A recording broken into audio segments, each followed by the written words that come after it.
Hello guys, and welcome to my little sketchbook tour for my 100 heads uh, challenge that I did with a little twist on it, drawing dog heads. I started the challenge in May, and it took me like 3 months to finish. But you know, that's what the challenge does. It pushes you, and sometimes you don't finish it in the amount of time that the original challenge was set for, and that's okay. Because this is a sketchbook. It's not like this was a client project that had to be done in 100 days or less.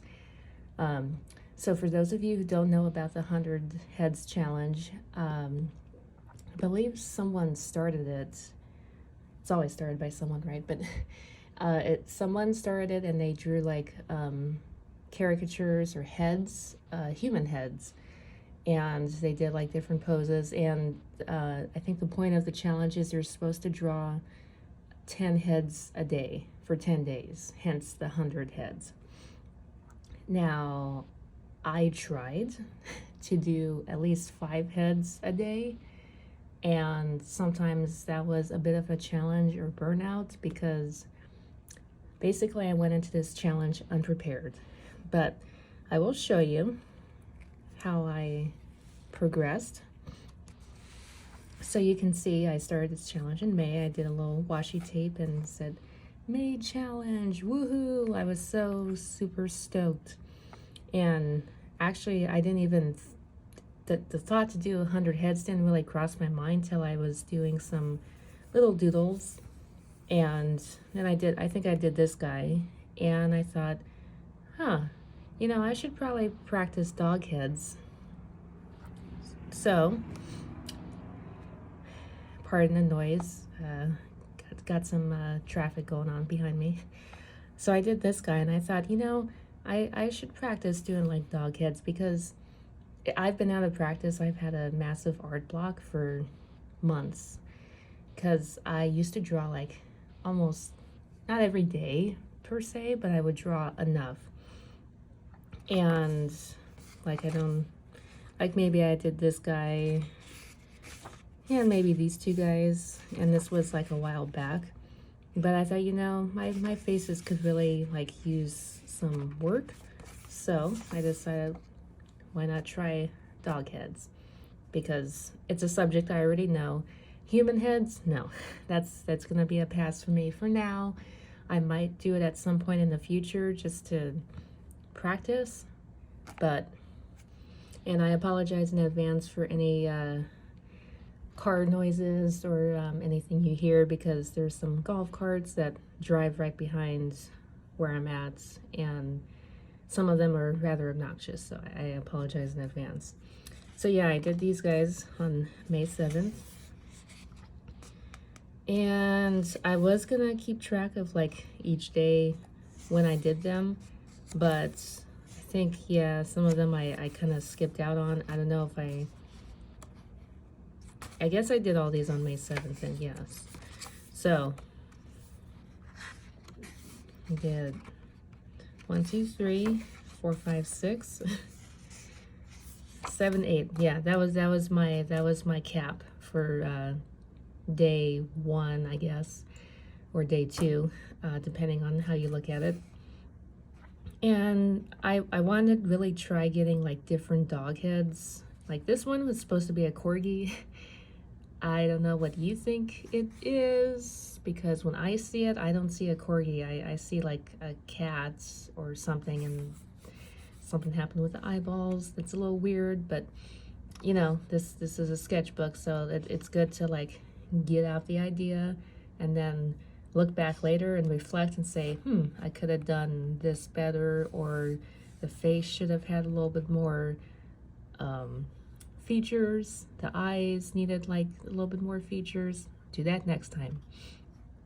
And what I really wanted to do was a borzoi study, because these guys have really long snouts, as you can see here.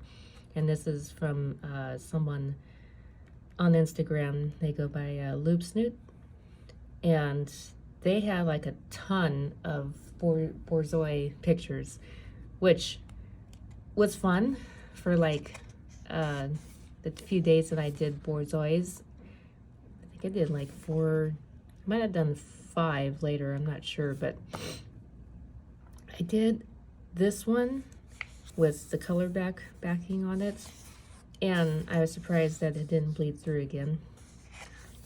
And then I did these two with like a ink pen, ink study, and I really love how it came out. It's just very loose.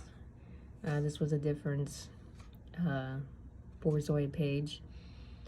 This one, I wanted to get like its face, like its mouth open. It kind of looks like a monster, but that's probably just because of the teeth all going all different directions, little snaggletooth there. But yeah, and then this one, I really love how this guy turned out. I also used another photography artist, and I forget his name, but I'll make sure to link it down in the description. But he photographs like tons of different types of dogs, and I think I used his references more so than, I think maybe half and half, his references and like some references off Google and Pinterest. But yeah, I was reaching burnout, so I was like, oh, I need to knock out a dog head. So this was just a random dog wearing glasses, and you all recognize Snoopy, I'm sure. Who can't love Snoopy? Snoopy was actually Charles Schulz's character, and Charles Schulz was one of the catalysts for me wanting to draw more like cartoons, or just like drawing when I was a kid, because I used to get the VHS tapes, and I would see the little special feature after the main show, and see like Charles Schulz's methods of drawing, and I just was like, I want to do that when I get older. And can't say I do it for a living, but I do it for a hobby, so that's gotta count for something, right? So yeah, anyways, this guy I really loved. I should have done like the circle behind him a little bit better to kind of round out more and down, because right now it looks like he's, but you know, it's totally fine. This is a little greyhound that I follow too on Instagram. Her name is Ripley, and she's adorable. If you are into like little greyhounds and fashion, you must follow her, because she's a fashion boutique queen. This was just a random other greyhound. I don't know if it was the same one. I don't think so, because I would have written it down here, but and I had a problem with some of the other things, like showing through, like the marker, but it's, you know, it didn't interfere with the main sketch up here. And I really tried to like draw like with different different materials, techniques. Like this is a pen. These are both, I think these are both pen actually. Yeah, just to try different like materials and techniques, like some cross hatching to show depth, and just like quick loose lines. I really could have done something better with this background, but I was just trying to make the page visually interesting, which I think it would have been more fun for me had I gotten my references all together before starting the challenge. Because I will tell you, I would say a good chunk of my time was wasted trying to find the perfect pose, the perfect look, depending on the day that I felt like, oh, I want to do a head-on challenge, or I want to do a side profile. I would highly suggest doing your research first and getting all your ducks in a row. So when you get up in the morning and you decide, I'm gonna draw dogs today, boom, you can just take your pen and you're like, I know what I'm gonna draw. And maybe you do a little bit of swiping, but you're like, okay, I have all my pictures I'm gonna do this one today, or I'm gonna do this one, and it's all there. Because a lot of the burnout happened early on because I didn't have the pictures, and it was like day by day. I was like, oh, one time I might have seen like a schnauzer and thought, oh, this is a great picture, but then the next day I didn't feel like drawing a schnauzer or a head-on picture. I felt like drawing a dog with wearing flowers, and yes, those are flowers. That's not a wig. It's supposed to be a little flower crown. And then other times I felt like doing a straight top-down challenge, like the dog looking up, and having to spend time to look for those really, like, it, I don't know, for me, like, the first couple of days I did it, it was fine, but then it's like, I have to look for a picture, I have to look for a reference, and it kind of just made it not so fun. So here you can see I'm in my flower phase. Really love how this guy turned out. I really love how I did like the very loose marks for the flowers, because at first I was like trying to draw the flowers like you can see here, kind of like get their main shape. But then I thought, well, this is a sketchbook, and if it turns out crummy, I can just, you know, slap a little sticky over it and just move on. But it actually turned out great, and I love it. So, and I might want to do something with this one later. Depends on how well it scans, because some of them I've scanned to my computer, and I have to play with my settings, I think. But yeah, a little husky wearing her little, or his, flower crown. A little chihuahua. You'll see a lot of chihuahuas. Yeah, like this one. I'm actually doing a little sticker design for this guy. And I just love like how this one turned out, because it was totally unintentional, the little expression. He turned cartoony and whimsical, and I love it. This one I was kind of getting there. I can see the progression. Like, here's somewhat realistic, here's in between, and here's like cartoony in my eyes. So I'm working on this one to have a little words and maybe be a little sticker, and experimenting with pushing the drawing like outside of the background boundary. I really love like how I did that. This guy was a lot of fun to draw, but I think he didn't. The background didn't bleed through on the next page. I thought it did, but I think something did bleed through. Yeah, it was from this side, bled through on his face here. And when I was doing the challenge, I was also like scanning everything. Like, okay, I finished the page. Go scan it on the printer, on the scanner, because if I didn't, I would go to the next page and draw, and then the previous page would be blended a little because something bled through on the other side. Now I know I can fix it like in Photoshop, but it's just I was trying to save myself that extra step. So this one I didn't quite get to, because I was actually motivated. And then I did these. This is from the same guy, photographer that I told you about earlier, that he mostly shoots them like in dark backgrounds, and then like it's very like dramatic, like the subject. And this one I really love, the little butterfly on the pit bull's nose. And then this one just kind of experimenting like with texture and pushing the background shapes. Like this is square, circle, and this one's a rectangle. Now I really love how these guys came out, and it was great because I didn't have to think too hard for my next subject references. He had 3 right here, and this one, his little face got hidden. This is actually a big treat that they're gnawing on. It's not a piece of wood. I couldn't really make that too clear because I also wanted to keep this black and white and just have the color, pop of color behind it. But you know, maybe next time if I do a similar challenge, I'll add little small specks of detail.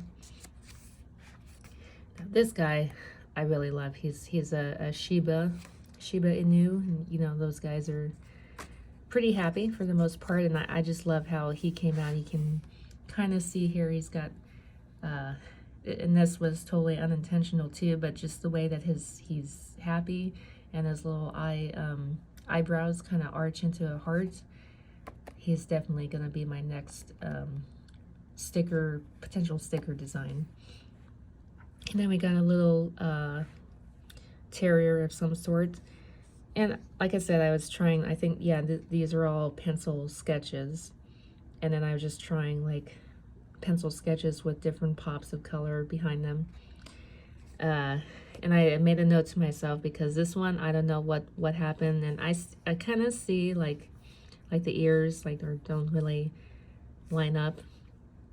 But yeah, this one was about as good as it was going to get at this point, because as my note said, I said I wanted to quit on this one so many times, and then my little frustrated marks, it's like, I don't know. Yeah, I think it's an Egyptian pharaoh dog. Not sure. I'll have to look it up again. Like I said, I should have written the names like next to each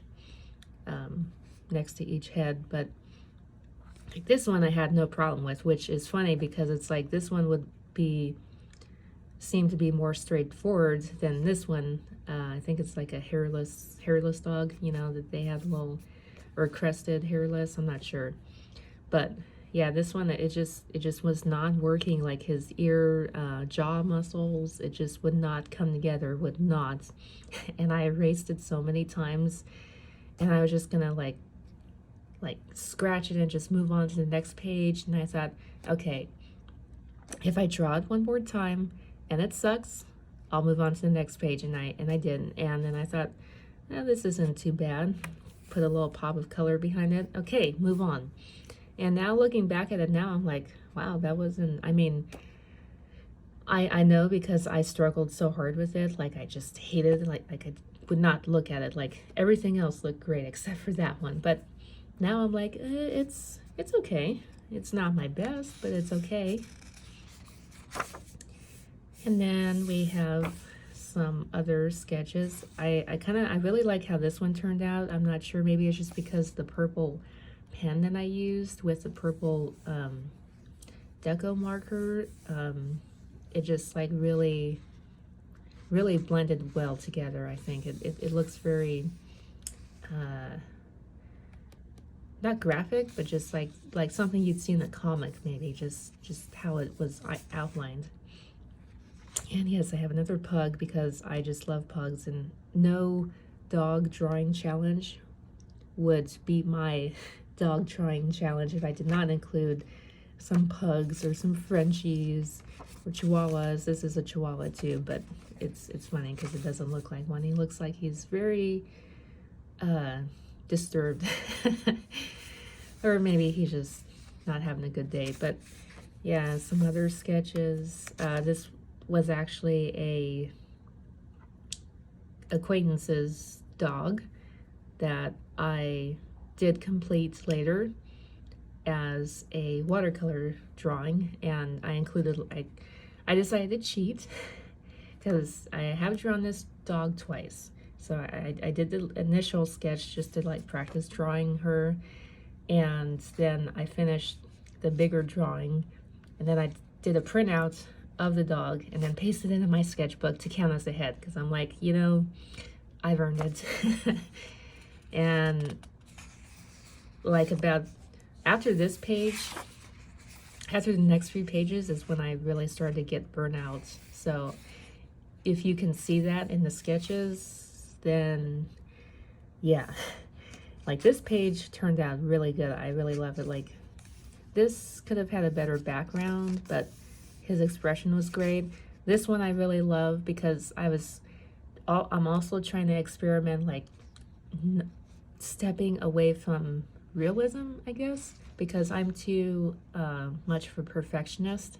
I want everything to be, here's the photo, here's my drawing, no difference. You can just see that it was drawn with a pencil, but you can see the dog. And it's like, I can't force myself to be super realistic because I'm also like not having fun because I'm too focused on, oh, the shadow isn't exactly like this shadow. So I'm trying to like step away, like get the main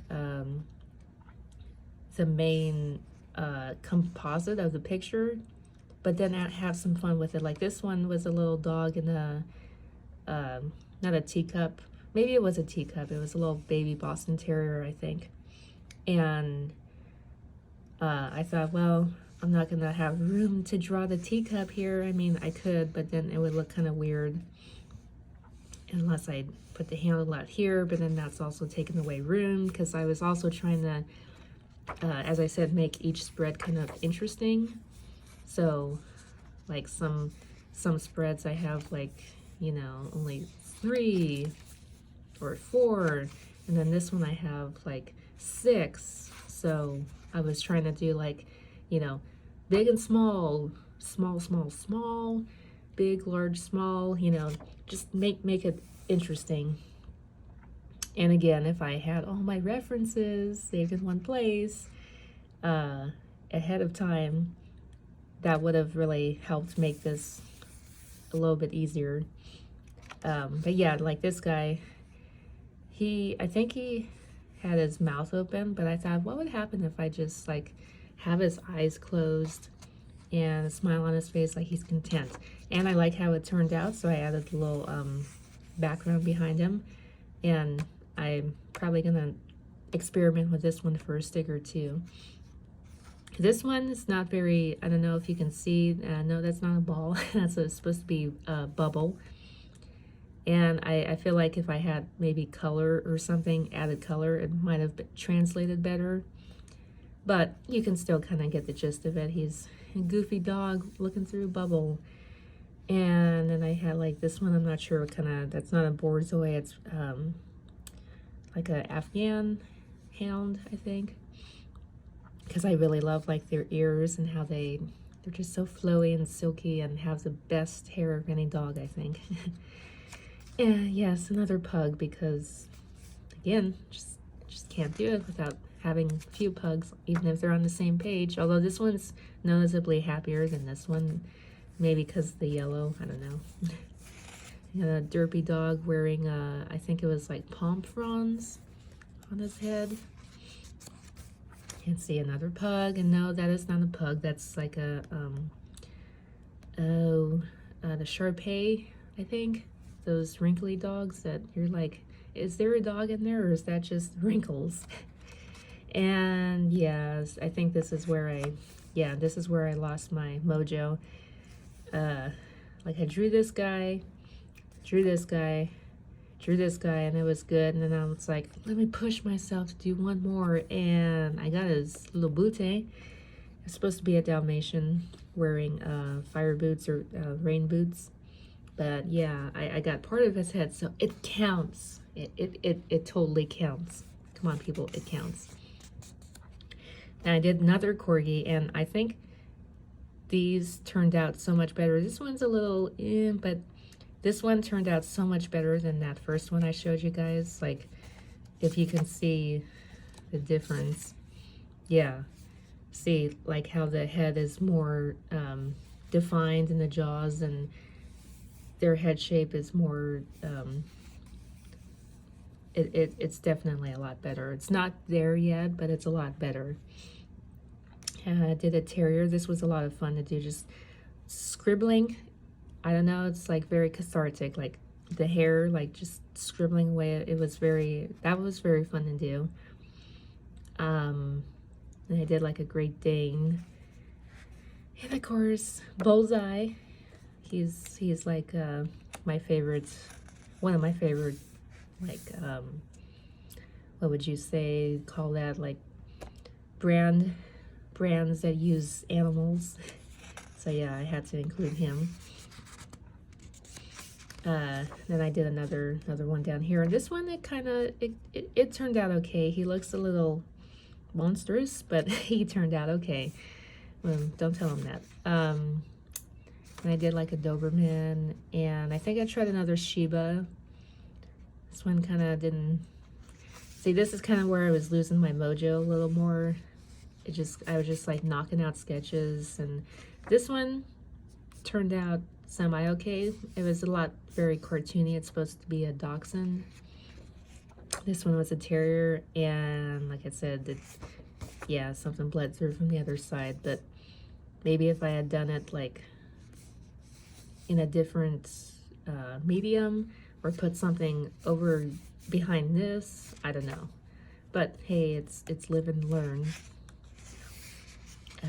Yeah, so we got a big snoot right here, snoot boob, and lots of snoots, and just experimenting with size. And I find like if I draw like really like tiny, because they're, yeah, like this one, maybe this one, yeah, and definitely this one, like details kind of seem to, it's really hard to like get like the main fine details. And see, when I draw bigger, I can get like the eyes, like the edges and curves and all that. And yeah, this one I was really not feeling it. But let's see, I had 4 on this page and also 4 on this page, but probably should have maybe I had enough room to maybe do 2 small dogs, but I was like, oh, I'm so tired. I did not have references. I just did not, I was burnt out. This, I think once I reached like 50, I was burnt out. I was like, when does this challenge ever end? But I was like, you know, it doesn't have to be done. And I'm gonna say this because the inner me, the inner critic is like, you must finish this within, you should have finished this within the month of May, and here it is, almost July, August, and nothing. That's not a way to treat yourself as an artist. You go at your own pace. You know, what works for you may not work for others. What works for others may not work for you. Like one of my motivations for doing this challenge was watching another YouTube artist. Her name is Jess Carp, and she did an amazing 100 heads challenge, and I think she did it a couple times, but like her sketchbook, when you open it up, it was like beautiful. You could see like different pages had their own themes, and that was really cool to see. And then like I tried it and it did not quite work out, but you know, it's fine because what works for one doesn't necessarily work for another. And but if you haven't seen her work, I encourage you to go check her out. She's really done some amazing stuff, and it's just very calming and relaxing to like watch her videos and just like draw along or just do whatever. It's just very fun. We got a little Harry Potter dog, I don't know, a little pug, Harry Potter pug. Little dachshund, he's a little nervous here, a little greyhound. Yeah, and then so let me see here. Yeah, looks like I miscounted. So maybe yeah, I guess I miscounted here. Wow, okay. So maybe I did 101 heads, because we got 83, 84, 84, 85. Wow. So yeah, my brain was like totally fried, I guess, by this point, and I didn't keep track, and I thought, 84, okay, do another one. 84, okay, 85. Wow, I honestly did not see that until now. Well, that's okay. It was an extra practice is good. This is another little greyhound. They're very colorful, and I just love, like this one was wearing a little boa, I think a little feather boa of some sort, and I just love the color. So it was a great opportunity to practice with these new markers I had received, and I think it turned out really great. And then this one is he means serious business, but he was fun to try, like just an all black dog, and trying to like get like the features and the color, and also display like the shadows and highlights, which is really hard for a all black dog. I think this was a Buceron, I think. Another Chihuahua. This is actually a friend of mine's Chihuahua. She's a character, really. She's a little princess, little queen. This is a husky I follow on Instagram. He's very vocal, as you know, most huskies generally are, but he sings. If you haven't checked him out, I encourage you to. His handle is Haiku the Husky. And we're rounding up to the finish line, folks. Oh my God. So because I was almost coming to the finish line, I was like, it's party time. Everyone's happy. Everyone's gonna celebrate. And it actually kind of made me think about a next drawing prompt, if I do it, called Party Animals, because I don't know, something about me just loves like the bright colors. I mean, who doesn't love a party? And when you were a little kid, you know, you had little sprinkles, a little candy, the little rainbow cake, and that's what the spread kind of makes me feel like, just like party, presents, happiness. So I might do that for a future drawing prompt, but we'll see. This is the doggy that I did earlier that I told you about. Pasted her in just to add that extra head, because I didn't think I had 100, but now I have 101, but it's okay. And this guy, I'm probably gonna do something with him, because I just love how he turned out, his little expression. Again, this was not based, it was based off a reference, but the eyes and expression, that was my take on it. And here we have the last spread, folks. So yeah, it was definitely a challenge. There was burnout, obviously. And this one's so happy just to be at 100, and so I made that one like a little bit whimsical but happy. But yeah, it definitely was a nice challenge, and I would say get your references in advance and recognize that burnout will happen, because if you try to say, no, I'm gonna be pepped for it, I'm gonna do everything, like I'm gonna do 5 heads a day, no, because life happens, a lot of things will happen, and there's no human way possible to try to meet every deadline, at least in my perspective. So definitely try like a head challenge if you want to do your own take on it. If you want to do humans, you want to do animal heads. And I know some people say, well, dogs are pretty much the same, you know, you have a snout, you have ears. I'm like, well, yeah, but you have like different features, just like the human face. You have different features. Some are skinny, some are stubby, some are like, you know, muscular, some are really like pushed in, and you know, you can just like play around with it. So yeah, thank you guys for watching my little sketchbook flip through, and I'll see you later. Bye.